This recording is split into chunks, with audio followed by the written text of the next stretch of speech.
preview of Arizona State-USC. This is perhaps the most polar matchup of the weekend. Across all of college football, two teams that could not have had much more diverging paths throughout the 2017 season. On the one hand, there is USC, ranked number 4 in the country prior to the season, boasting as much hype as any program not named Alabama. Arizona State's expectations? Lucky to break .500, which the Sun Devils fell 2 games shy of a year ago. Most any college football fan knew who would be playing quarterback for the Trojans. Few outside of Tempe could say the same of Arizona State. USC won its first 4 games of the season. Though the Trojans were far from dominant, they were undefeated nevertheless, with a pounding of Stanford on the resume. The Sun Devils, meanwhile, lost 2 of their first 4 and beat lowly New Mexico State by less than a touchdown in the season opener. A week later, Bryce Love ran for more than 300 yards in a 34-24 loss.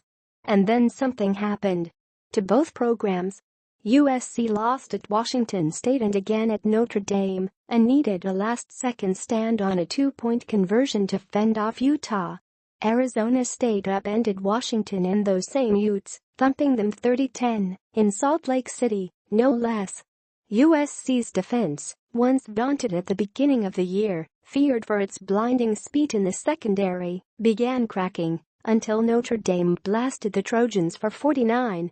Arizona State's defense, which had been one of the worst in the nation, limited Washington to a single touchdown and Utah to 10. We have been through the hard times.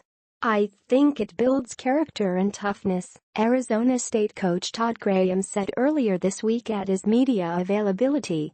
You get to a point where you know what it takes, sacrifice-wise, to get there, and these guys have done it. Behind the scenes, I think there is a lot of confidence building with our guys. In Tempe, confidence builds. In Los Angeles, confidence has eroded with each passing week. You deal with the realism of where we are at, USC coach Clay Helton said. We are a 6-2 football team that leads the Pac-12 South and has the opportunity to play another game and remain in first place in the Pac-12 South. There is still a lot to play for in this season.